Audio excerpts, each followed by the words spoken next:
back to another episode of 725. Today in the house, we have a very special guest. Hey, Janine, tell us a little bit about yourself. My name is Janine. I do live here in Vegas. And I am a surrogate, or I did surrogacy. No longer a surrogate right now. Hi, guys. I'm Miriam, and I'm here today, and we welcome you to our podcast. Thank you for being with us today. It is an honor. And we've had a lot of viewers asking us about surrogacy. It's been one of the topics that everybody's been interested in. Can you tell us a little bit, just to describe to people that are not familiar with it, what is surrogacy? So I have a lot of people come up to me and ask me to. Everybody wonders what it is. So there's different terms. You can either have somebody else's child by somebody donating an egg and making an embryo, or some surrogates donate their own egg. So you're carrying it for a couple, whether that be two men, two women, a couple that can't get pregnant, and you carry the baby for them. Okay. Why did you choose to be a surrogate mom? When I couldn't get pregnant with my second son, I remember that used to hurt me a lot. And I thought about the woman that can't have even one. So I knew at that time that I knew after 2 kids I would be done. I didn't want any more. But I was young enough and healthy enough to carry a third. And at that time, since I was devastated that I could not get pregnant, after I did, I wanted to have one more for somebody else that couldn't. Absolutely. So you wanted to have, you wanted to help somebody have a baby because you had problems like getting pregnant yourself? Is that what it was? Well, I couldn't get pregnant. I don't know why. But at that time, it took me a few months. But because it took me so long, I felt maybe a little bit of what women who can't have them at all. So that's what struck a chord. And I was like, that sucks. You know, women that can't have kids, I'm sure it hurts. And why I can have one more. You know, many women have 3, 4, 5 kids. I could have one more. I just didn't want any more. So I could help somebody else. Okay, that's very interesting. Mm-hmm. So if anyone that would want to be a surrogate, can anyone do surrogacy?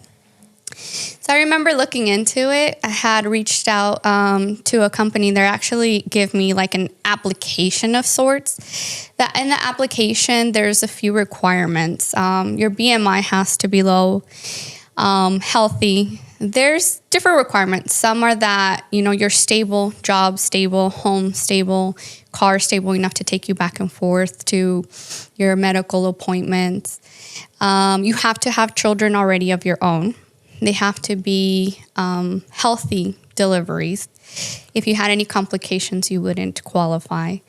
So I think that's for the most part the most important qualifications, I think. Medical history, if you've ever been depressed and there's a history of you getting like seeing doctors for depression, you can't do it. There's quite a bit, but I think those are the most important. Okay, that's super interesting. So you kept yourself very healthy and were eligible to do something like that.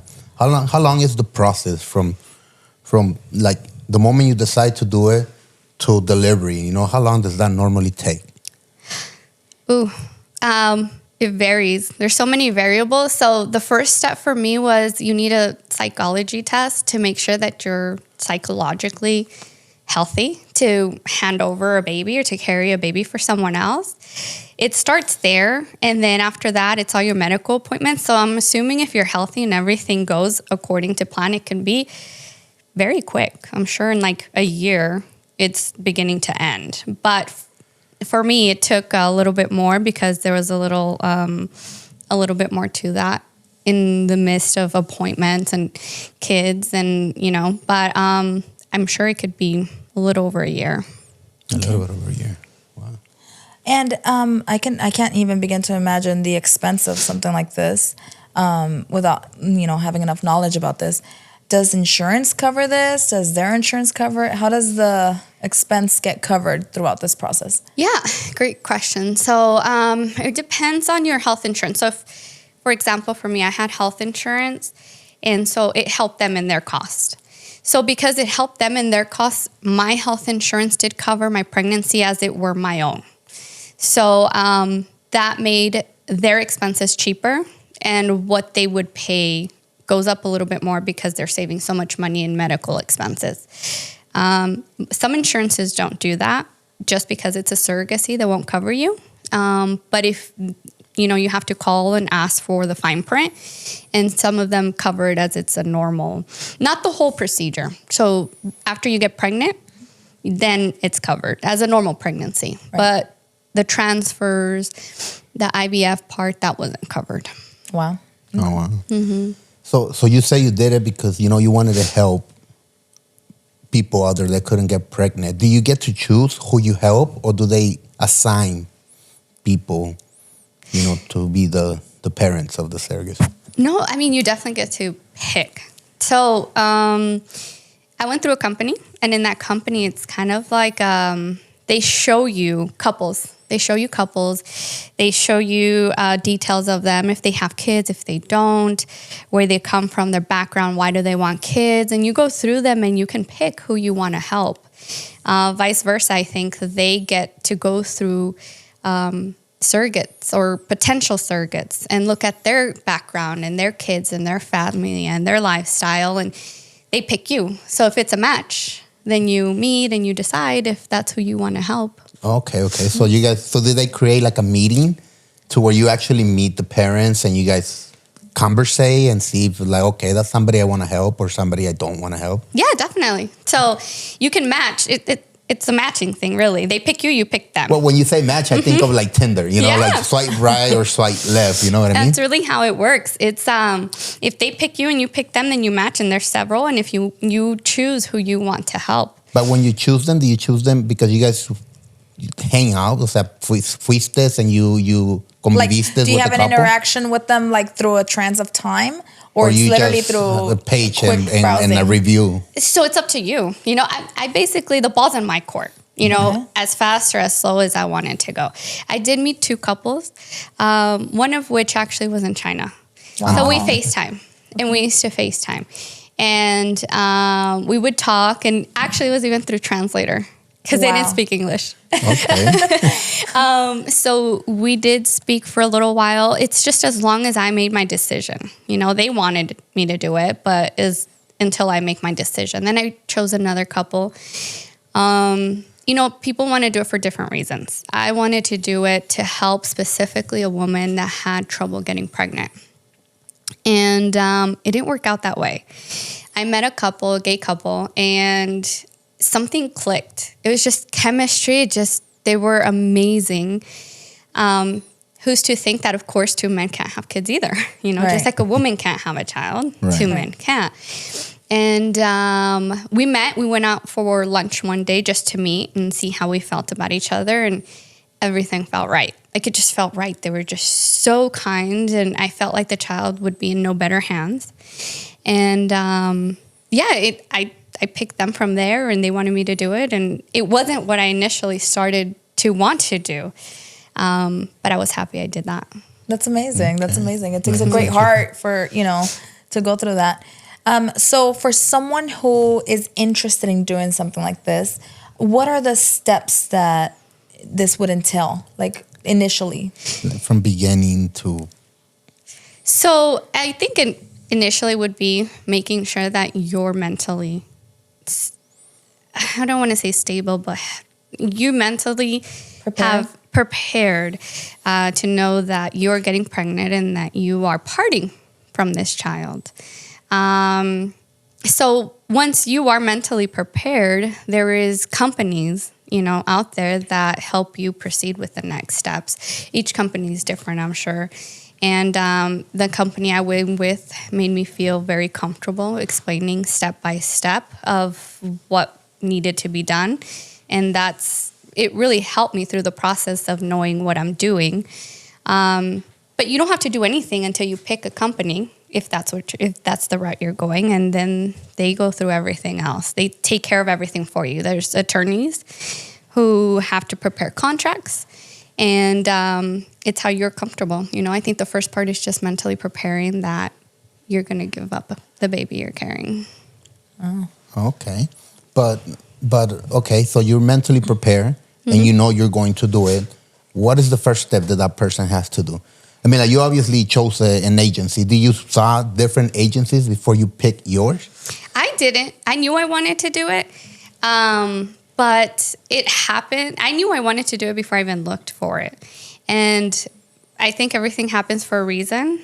And I came across somebody who had actually just came back from maternity leave. And I started asking all the questions that everybody always wants to ask. And she's like, oh, my aunt has a company of her own and she does this. I'm like, oh, can you give me her information? So she gave me her information. We started texting back and forth, just getting an overall idea of, what it meant, what it entailed, what I had to do. And it definitely was a lot more than I was prepared for. Between appointments, time off from work, it was a lot more than I thought it would be. And if I knew it was going to be, I probably wouldn't have done it. But you can go with different companies. I'm sure everyone's different. And that's just how it happened. Well, I think it was destiny. But what is the agency that you choose? What's the name? Can you say the name of the agency? Yeah, I went with C2 Surrogacy. C2 Surrogacy? C2 Surrogacy. Okay. The owner's name's Sequoia, and she was amazing. Okay. Mm-hmm. Okay. And how do they pay you? So I think that depends a lot too. So you meet with an attorney, and it's kind of negotiations. So there's kind of a base price that you're paid. And if you agree to that, I think there's different contracts. You can either get paid at the end or some monthly. Every month that you're pregnant, you get a lump sum of a percentage. Like a proration of the whole term? Yeah. And then at the end, so it's never like an exact percentage to where you give birth, it's 100. But once you give birth, then you get the rest of it. And I believe, like I said, every contract's different. I believe you have to be, if you give birth before 30-something weeks, it's on negotiation, you don't get the rest of the money. Oh, wow. Yeah. So you're still delivering. Mm-hmm. You're still delivering and going through it. I know. Wow. I think mine was actually a back and forth about, they wanted it to be like 37 weeks, which to me was a little outrageous because you can give birth to a 32-week-old and it would be healthy. Yes. And I'm like, that's crazy. Like, what if something happens and you still get a healthy baby, but the contract's broken, you don't get paid the rest? Wow. Oh, wow. Is there other companies that once they know that you're doing, surrogacy, do they come looking for you, trying to offer you more money for the process? No, not when you're in the process already. Mm-hmm. Perhaps when your name's in the system after. But you can definitely look around because people pay differently. Now, are they trustworthy or what are their terms? I don't know. But on top of the base price, some parents give you allowances a month. So that's allowances for food, allowances for travel, because you have to go to your doctor's appointments for their baby. If they want you to eat all organic, they'll give you money. So there's a lot of money on this besides the base price. Oh, I understand. Yeah. Oh, wow. Okay, so then now you want to do it. Now you find the agency that you're going to do. In this case is the one you chose. C2 Surrogacy. Mm-hmm. Okay. What is the medical process? Not before to qualify, but after you're already qualified. What is the medical process to get the transfer or before you get the transfer for the embryo? So that was the fun part. I remember when I went, so there was a few doctor's appointments. It's your general. You have to go make sure, you've always been healthy. They request your records. And then you get a box in the mail. And I remember seeing that box and I was like stunned. It's a big box and inside are pills and syringes and all kinds of things in there that over the next couple of months prepares your body to get pregnant. And that was scary. When I saw it, it was scary. So you have to self-inject anything? Mm-hmm. Okay. Yeah. So there's different. I actually went through it twice. Once it didn't go through, and the second time. So every doctor that you go through gives you different types of hormones. Their process is different. But I did have some shots in my stomach, and then some shots on your behind, and you have to give yourself those daily. Okay. Nice. How many embryos are normally transferred, or how many were transferred in your procedure? So it all goes back to the contract on how many kids you're willing to have. Okay. So I strictly would not carry more than one. I'm petite, and I have friends that have gotten pregnant my size and had to be on bed rest since like 4 months. Wow. I'm like, imagine, like, I have 2 kids. Who's going to take care of them? Yeah. You know, so I was like, I can't carry more than one. So in the contract, I actually signed that they would only transfer 1 embryo at a time. So you have the choice. I did. Okay. I don't know if ever, Yeah, because you're supposed to transfer, I think, anywhere from 3 to 5.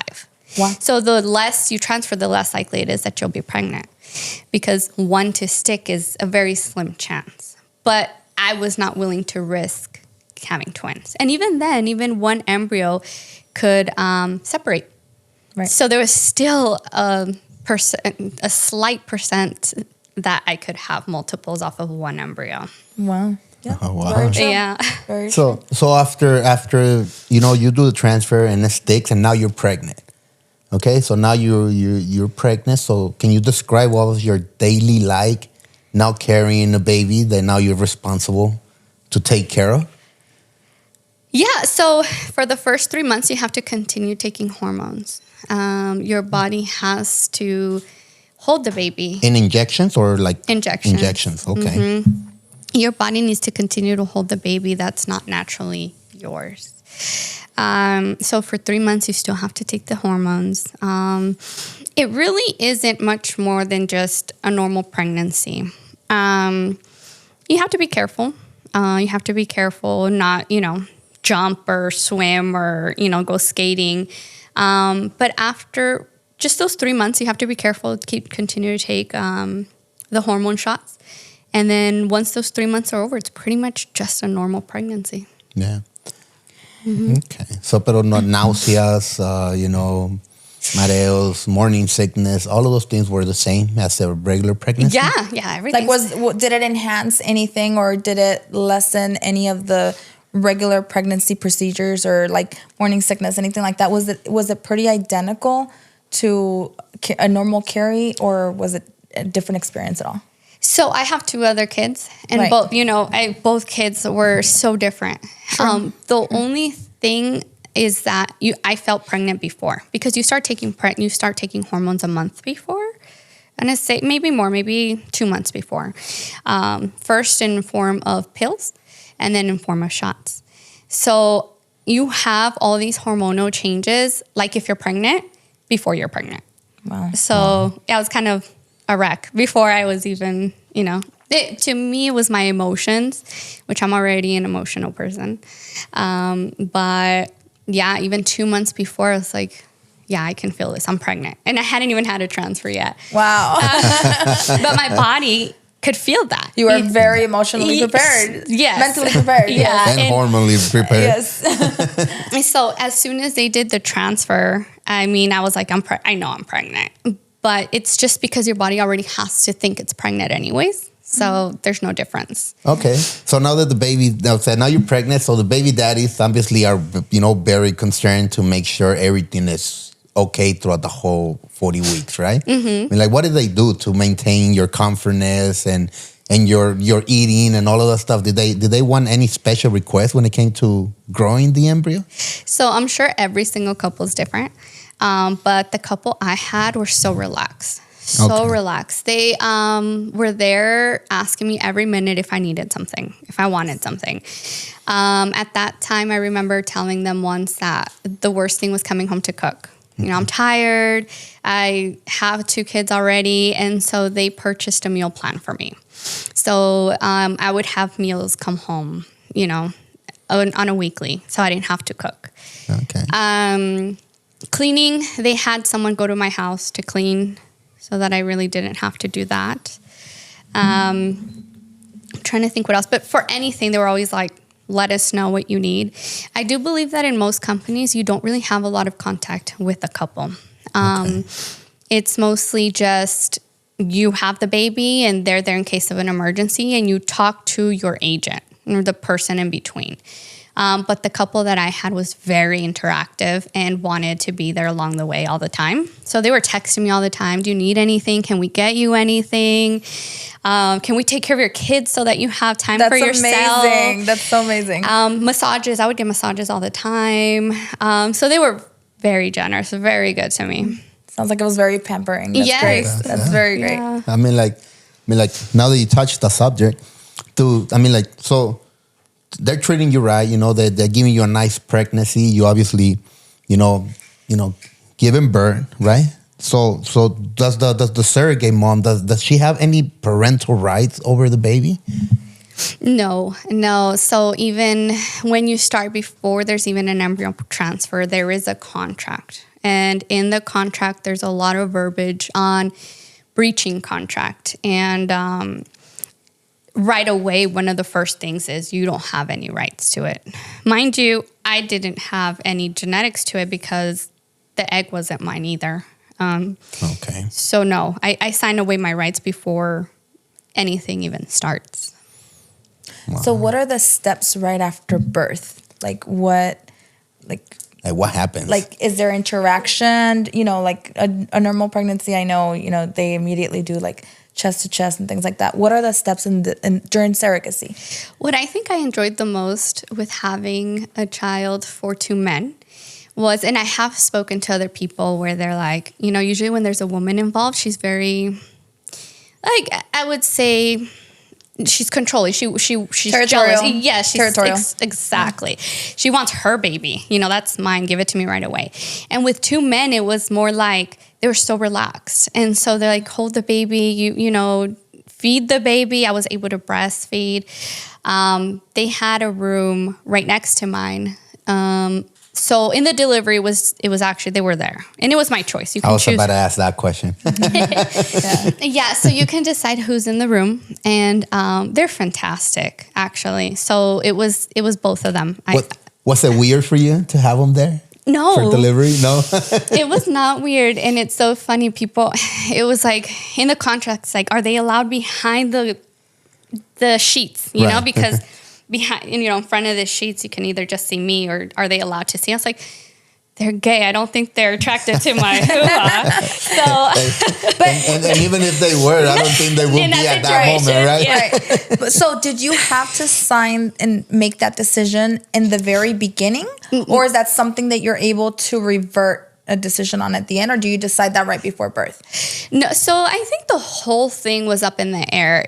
They did kind of ask since the beginning, I think, to gauge whether maybe if they can't even be in the room, maybe they might pick someone else. I don't know. Okay. But yeah, no, it was a process. And yeah, I could change it at any time. And I think even the week before, so who do you want in the room? Right. And I couldn't have chosen even a more supportive husband. So one was next to me the whole time, holding me. What do you need? What can we get you? The other one's at my feet. And it was amazing. And so I'm like, you guys can see, I think the most beautiful part about having a baby, seeing your baby be born, you're seeing the light come out. I'm like, you guys go over there and see. I don't care. This stuff's on National Geographic, Yes. So go ahead. You guys see if you want to see. They're so supportive. Did you have any family members there? Of in your the own? room? Yeah. No. So it was all It was them. just them. And they picked me up from the house. They picked me up. When your water broke? Mm-hmm. Okay. Mm-hmm. Actually, I don't remember. I think I had a scheduled inducement. So we were going to induce. And then, what can we get you? They packed the bag. They went and picked me up. They were there the whole time. It took 2 days because I was induced. Oh. They were there the whole time. Yeah, so they were the ones. None of my family was there because they couldn't. None of my family could. Actually, they were helping me with my kids, and they were amazing. I couldn't even have picked a better time. Wow. Now the $1 million question. I mean, you went through a nice pregnancy, obviously. Yeah. I mean, it sounds like you enjoyed it. It sounds like the person were very supportive. So it sounds like you went through a nice whole year. Yeah. Right? Yeah. Now, you gave birth. That's over. You hand over the baby. Do you grew attached to the baby after carrying it for 9 months? That's $1 million question, right? Everybody asks. It's so funny because my situation's so different, I think. I don't think even when people do it, they turn the baby over. Usually on your contract, it says how long you can spend with the baby. Okay. After birth? After birth. Uh-huh. So you deliver the baby, and usually it says you're allowed 1 hour, 2 hours, so your family can meet them and take pictures, and then that's goodbye. You're not, that's it. But that's in the hospital. That's in the hospital. Okay. So you can't see them a week after that or a month after that. You have no rights over it. None. Your job's completed once the baby's born. So they're more than welcome to take the baby and go, I don't know, to China. Yeah. And that's it. And you'll never see them again. That's what it's supposed to be. So how was that for you? How's that feeling to know that that's to be a possibility? That was initially what it was supposed to be, and I mentally prepared for that, and I think that was okay. Like my job was to care for the baby as best as I could and give birth to a healthy baby. And there was a conversation, I believe, where initially they're like, are you guys going to be okay? Like, what do you want, or what do you see ideally after, like, getting some pictures?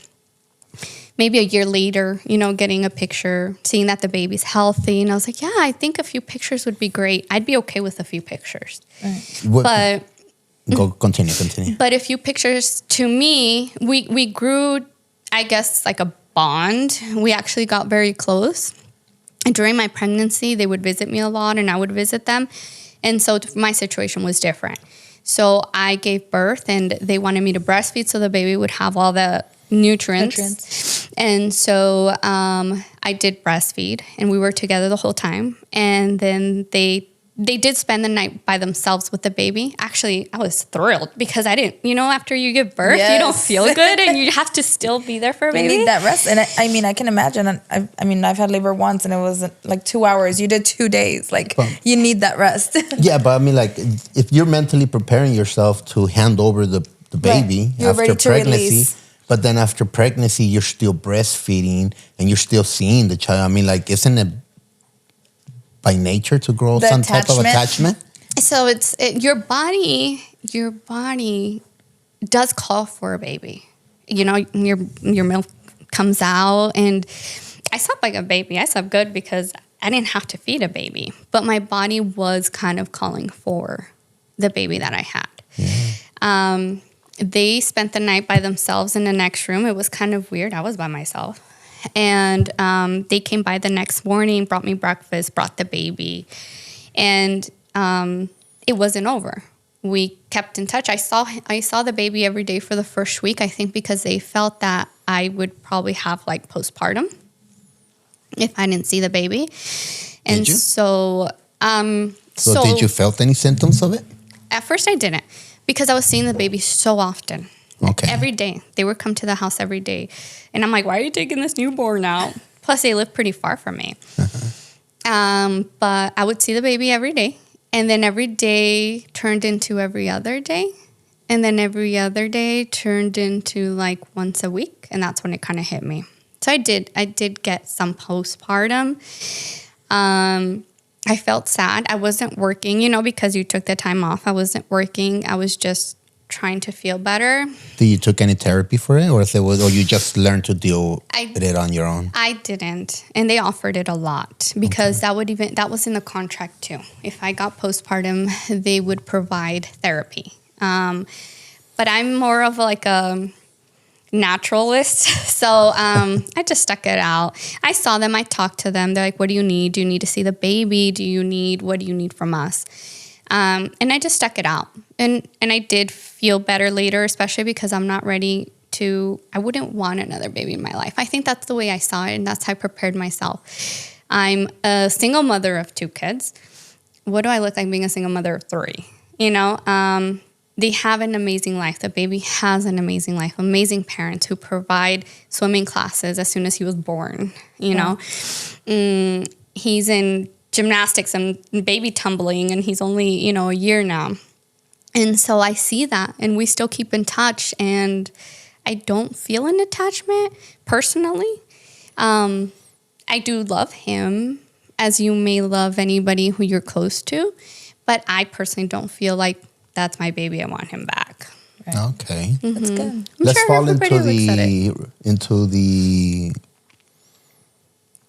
I guess religion part of it. You know, like I mean, like you're what nationality are you?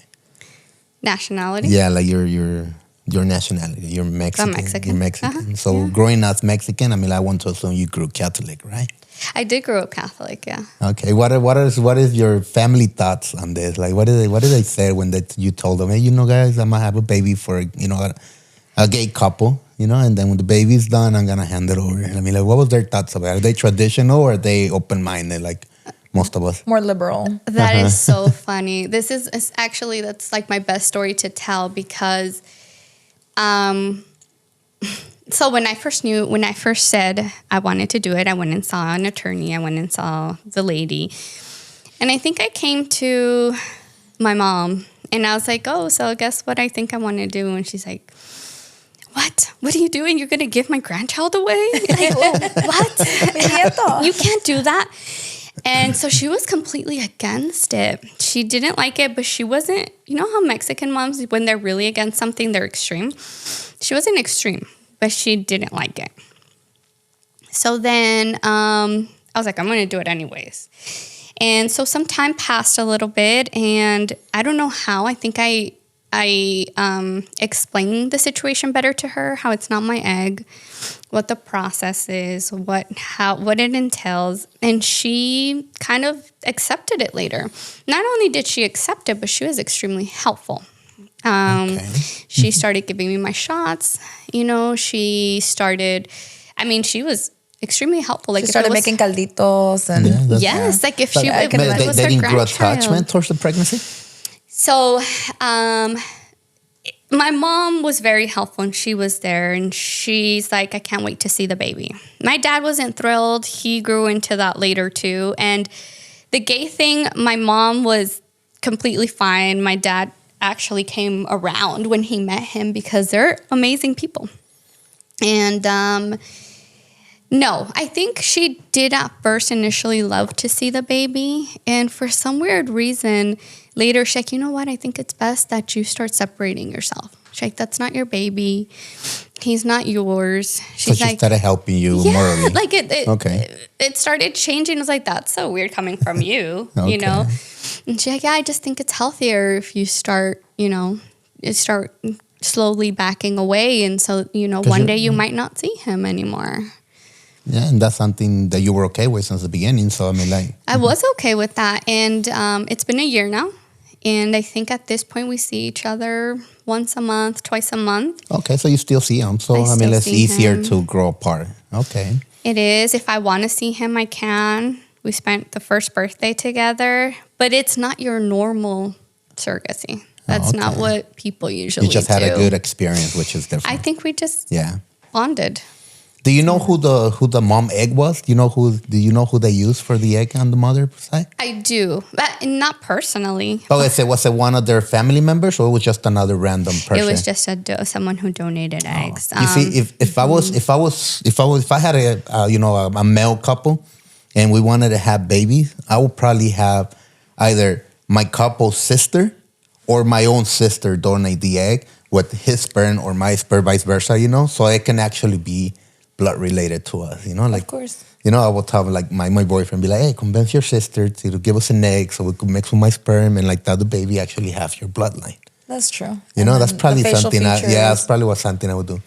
Pero también creo que es DNA. I mean, I think that all the cells and practically all the water cells, they come from the mom. So they still have to have some type of, genes. Well, not genes or algo se pasa, ¿me entiendes?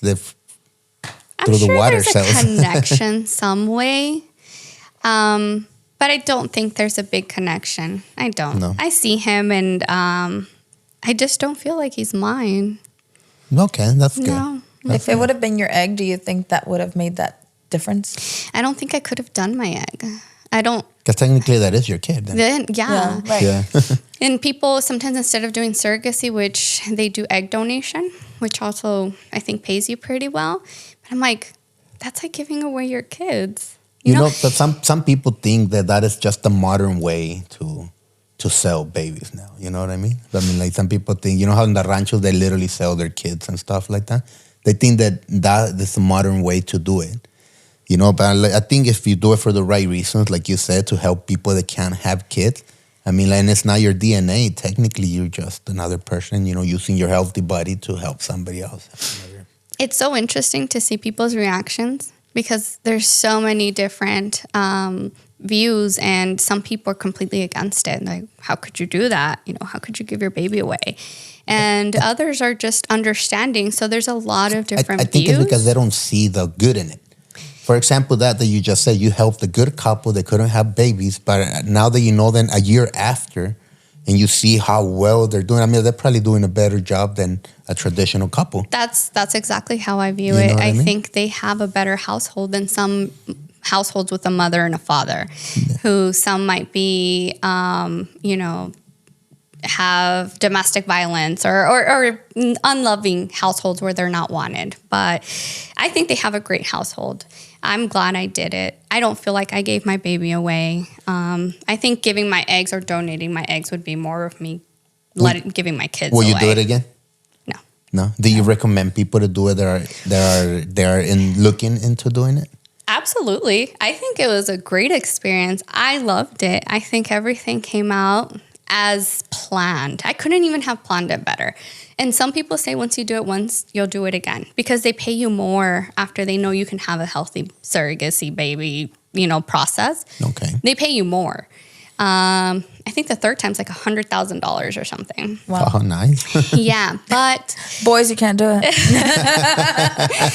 You can't do it, fellas. To each their own. I think it was a one and done deal. Like it's your body. You know, you go through all these changes. You really take a year out of your life because between the doctor's appointments and, you know, the actual pregnancy, there's limited things on your contracts. Like you can't travel because who knows what happens, right? So as part of the contract, closer to like after 6 months, I couldn't leave more than 50 miles from my house or from the hospital. 50 miles? 50 miles from the hospital, I couldn't travel. Wow. I think when I was like 4 months, I had to ask them if I could go to California. They were nice. They're like, yes. But if something happens, nothing that happens in California in another state would be covered. I have to pay for it out of my pocket because I decided to leave. Wow. So your life is on hold. Your life is really on hold for the time that you do it. And if you have the time, by all means, you know, you're making money. But I wanted to help somebody and I feel like I did. And I feel like I'm done. I'm done. Wow. Mm-hmm. Very interesting. Well, yeah. I mean, like, if I was a woman, I think I would do it too. If I was a healthy woman. I would probably do it. I think I'll be mentally stable to be able to do it more than once. More than once. I'll probably make that my career.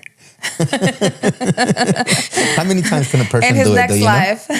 I don't know. I know that the lady, actually the owner of the company, did it 3 or 4 times herself. Herself. Okay. A few of them being twins. Nice. And they pay. It's funny. They pay you more for twins, but not nearly enough. Like, I think most contracts are like you only get an additional $5,000. That's a whole nother baby, right? What? Oh wow! That's a whole nother baby. Like it should be almost double. No. It's like because it's already in that like one your body pregnancy. goes through so much stress. Yeah, and imagine that happening. No. What if they get triplets? It's another $5,000. That's like it? Per baby, per head. Per baby. But I mean, like, are the parents do you responsible to take those other 2 babies? Right. Like, are they forced to take another 2 or do you have to find other adopted parents or do you keep them? Or how does that work? No, they have to keep the babies that are there. As part of the contract, they also have it's really in their hands what they want to do. So if let's just say the baby comes out unhealthy, you know, they're able to make that decision whether they want you to abort the baby. Or if it's too many, maybe they can reduce your pregnancy. But it's mostly theirs in your body, but you have to allow it because it's in the contract. Okay. Mm-hmm. Wow. All right. Well, you know, that's very interesting. You know, everything that you have talked about is amazing to me. I mean, it's something that I can never think of going through. Pero, I mean, like, Miriam, tú como mujer, I mean, I'm sure you have a million questions to ask her. I know we touch pretty much everything for somebody to, go ahead and start and end it, right?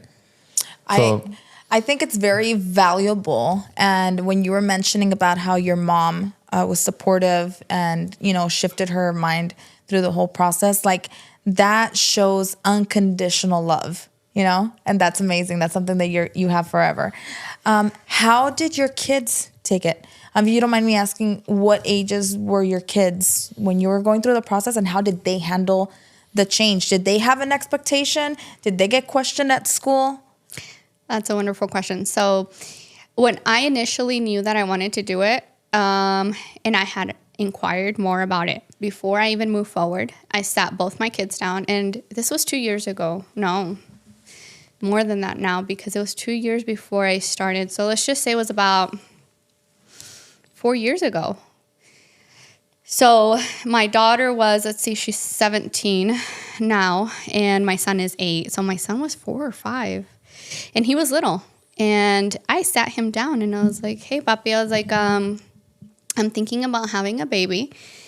And I was like, I want to know how you feel about it, because he wouldn't be ours to keep. And he's smart. So even at 5, he was like, what do you mean? I was like, well, yeah, I'd have it for a couple who can't have a baby of their own. I was like, so mommy would be pregnant, but she'd give the baby away. Or give the baby back. And he was like, oh, that's cool. And he was short, simple. He's like, that's cool. That's cool. I think that's cool. My daughter at first wasn't too happy. And I was like, why aren't you? She's like, no, I don't want you. And I was like, why? She's like, because I'm going to have to help you when you can't move. And I was like, oh, you're so lazy. But then after that, she came around, and I wouldn't do it if they didn't agree to it. And my daughter's like, you know what? If that's what you want to do, fine. And as part of the contract, they would pay people to do certain things. So I was like, look, maybe you might even make some money. Like, you can say you help me with these things, and they'll pay you. And so she came around, and she was completely fine with it. I think she did happen to tell some of her friends, which some people were caught off guard. And her family, because we all know each other and interact. Like, your mom's doing what? Why?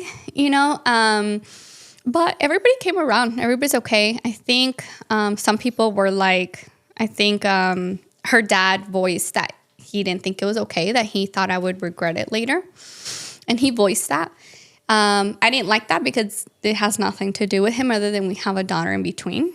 But I think for the most part, people had a lot of questions, but they accepted it. And my kids were okay, and I made sure that they were okay before I even started it. Amazing. Amazing. So you practically went through the pregnancy during COVID? You want to say it that way? I mean, we're in the beginning of 2024, so you practically had a that's COVID what I'm baby, saying. right? Yeah, so it was, because it was right when COVID started. It was before COVID started, because I remember I started my job, the job where I found somebody had done it, November before COVID hit. COVID hit March of 2020.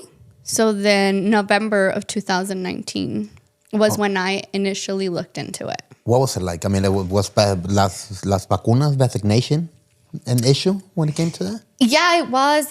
So when I fully had started, COVID was in full force. I got it because I had to for work too. But actually, to be a surrogate, they were requiring at that time that you be vaccinated. Okay. Mm-hmm. I heard right now they're looking for people that are unvaccinated to donate. Unvaccinated to donate sperm and stuff like that. There's preferences for everything. Mm-hmm. So you mentioned earlier that you went through psych tests and obviously plenty of medical testing and all that. What about, the future parents? Do they go through an extensive criminal background check, like credit check? Are they financially, obviously if they can afford this, they can afford to go through all of this, but do they go through the psych test and all that too? Because not only one of them, but two, like what if the, party A can afford it and is supportive of, party B, and, this person wants it and is great, but what if this one's been abusive in the past or things like that? How do they go how does that work in the process, or does the company go through that? Mira, not just that. I mean, like, también ponte a pensar. I mean, like, they could fit the perfect parent. But once they have the baby and they run to China, like you mentioned earlier, I mean, like, what happens to the baby in China? Is there any laws that protect that? I mean, like... I think that's a different question. Yeah. No, I mean, it's the same thing. Do they go through that background check like you guys do? So I think that's a wonderful question. So I remember thinking about this because even when I signed the contract, there was these things that I had to meet, this criteria of not only medical history, but mental history. And I remember having this conversation where I was like, well, are they providing these things? And they did give me the option that I could request it. They could also deny it. So it all was in the contract stage where if they didn't want to provide it, then it would have to just breach the contract and say they didn't want to do it. Now, I did think about this. Now, let's just say in a normal scenario, right? You get pregnant, you think you're in love, you think everything's perfect, and you can't guarantee it almost in any way. Now, can you try to be careful? Yes. I met the people. They're, very financially stable, of course, which to me leads to, it has to do with a good life, right? I mean, now, did they look like decent people? Yes. I did ask for them to take like a psych evaluation, which came back as normal as mine, but you can't guarantee anything, not even for yourself, and I did think about that, and I did have to put that into perspective and say, I have to be okay with that. I have to be okay with thinking that the baby's okay because I get a few pictures and the baby looks happy and healthy. But even you yourself, you can't guarantee you're going to be the best mother, or that in a few years you're not just going to lose it, or your household is probably not the safest household and you can't drive yourself crazy. So to me, yes, you can request it, but I can only mentally tell myself that I did the best I could to try to make sure that they're in a safe, happy environment. Right. So what happens, that's a great answer. What happens in the event of a premature birth? What happens with the whole contract? It breaks. It breaks. And you are only paid. So that's why I said, it's all negotiations. Some companies pay you very small increments a month, some a little bit larger. So at the end, the contract will say how many weeks you have to deliver, in order to receive the full compensation. Which is normally at what? The amount? No, the weeks. The week, I think it's usually about 37 or 38. Let's translate that into months for the gentleman in the back. Yeah. For the fellas in the back. So what's interesting too? I found very interesting. So the embryo created gives you and sets you along about 3 to 4 weeks. So once the embryo is transplanted, you're automatically almost a month in, without being a month in. Okay. Yeah. Okay.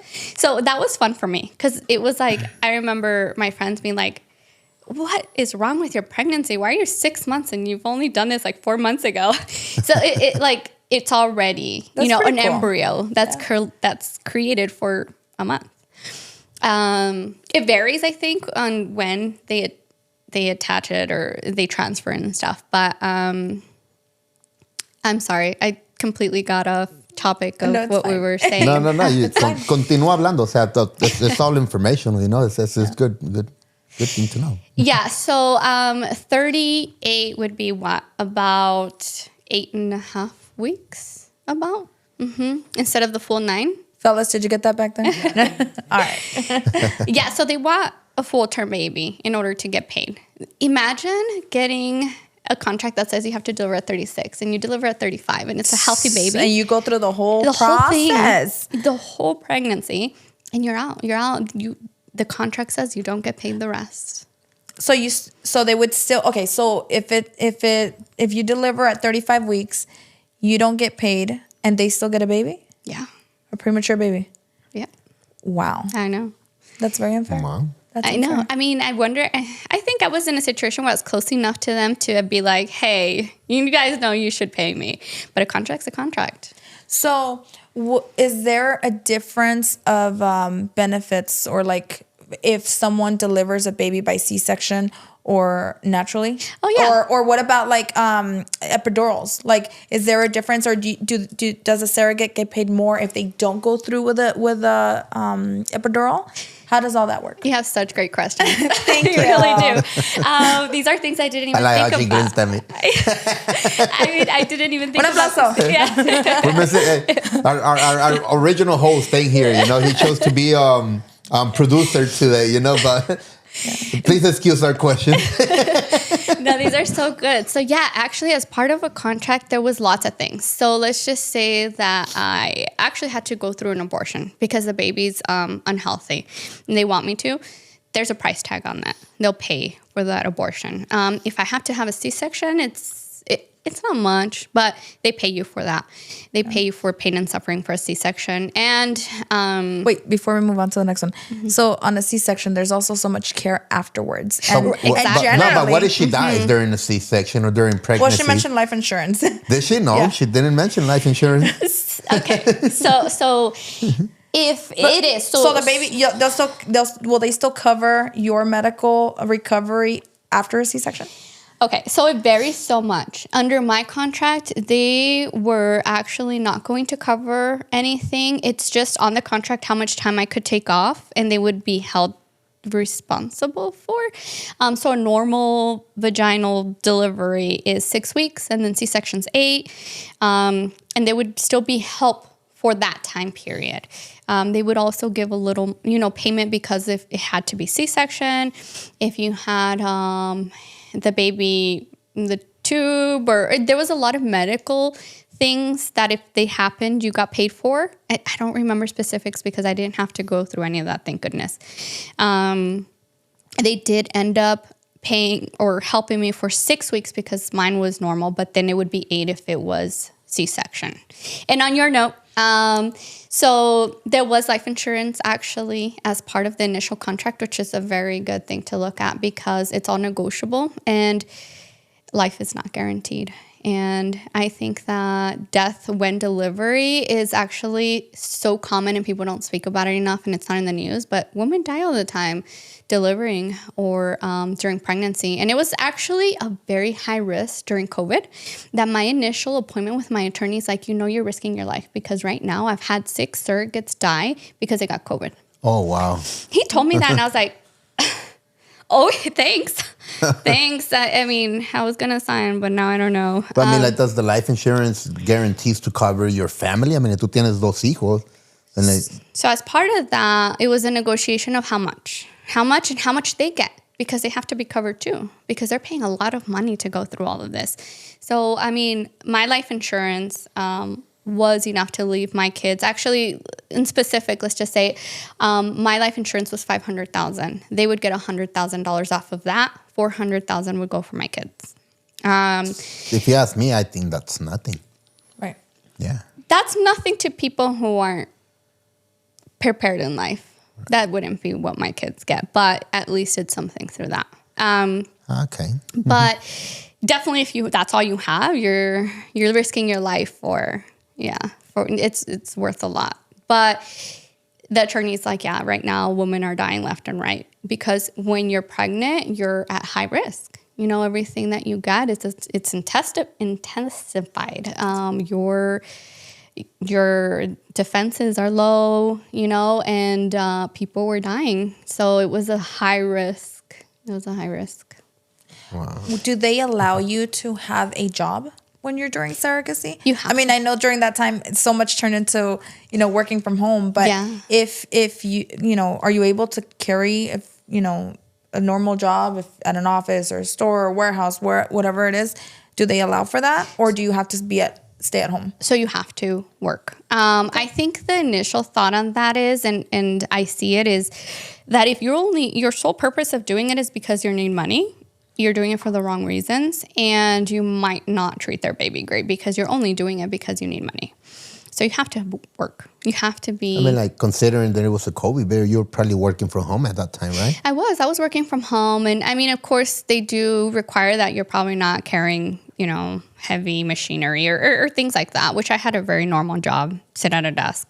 But there was no regulations on that other than you had to be working and had to be stable enough to not need the money. So is there an income requirement to be a surrogate? There was no income requirement. There was more so of they even did a visit once, I think. Look at your household, great. Your kids, make sure they have a room, your car, make sure it runs and it's, reliable to get you to your doctor's appointments. To get to the doctor's appointments, to get you to where they need you to get to. So it's just more of making sure that you have a stable household. Okay. Yeah, Para darle final al episodio, any final thoughts that you want to share? Anything that we left out that you think is important for people that want to do it to know? I don't think we really missed anything. I think that there's a lot of different variables in each person's life, whether they think they can do it. Also, if you have a partner, they need to be supportive. I really did that by myself, and I don't think I could have done it without somebody else. And that somebody else for me was the parents who helped me like a partner would. But in people who do have partners, the partner should definitely be supportive because you need help. You need help. And but I think it's an amazing journey. Okay. So it sounds like you had a good experience with the company you went through. So can you share that company's information again? Maybe to give them some, I guess, free publicity, man. Yeah, I mean, let's see. I don't even know that. Let's see. So the company is C2 Surrogacy. The owner, who I actually just spoke to a little bit ago, I can provide a number. I mean, maybe they can go from there. Do you think she'll be okay with that? Let's just provide her company name and anything. And if they do hear it from us, just make sure you guys let her know. You guys heard it in the 725 podcast through Janine. Yeah. Maybe like that she's aware that, you giving them a good review. They were amazing. They were amazing. There was times when I'm like, what's the next step? What happens? Or, sometimes I'd be like, ooh, this hurts. Like, does that mean it's all, it's all new to me. And they were there every step to answer questions, to make me feel safe and secure. And yeah, and for anybody watching this video, if you guys are interested in getting more information, feel free to contact us, and we'll make sure we'll contact you to contact her. Yeah. And, pass on the information, because, we don't want to go ahead and do something we're not supposed to. But yeah, we'll definitely share the information on the links and all of that, at least of the page where you went to. Yeah. And make sure you guys let them know. You guys heard this at the 725 podcast. All right, Janine. Yeah. Well, thank you for sharing all of that with us. Miriam. Thank you so much for sharing that very thank you. Thank you for sharing that very inspirational story. It was definitely like the whole story, the way that it developed. It was different than what I would have projected from knowing what this podcast was going to be about. And I love the perspective that I put in my mind about it. And you're an amazing person. You're an amazing soul for that. Thanks for having me. Thank you. Thanks. Okay, guys. Well, thank you for watching another episode of 725. Stay tuned, and we'll see you guys next time.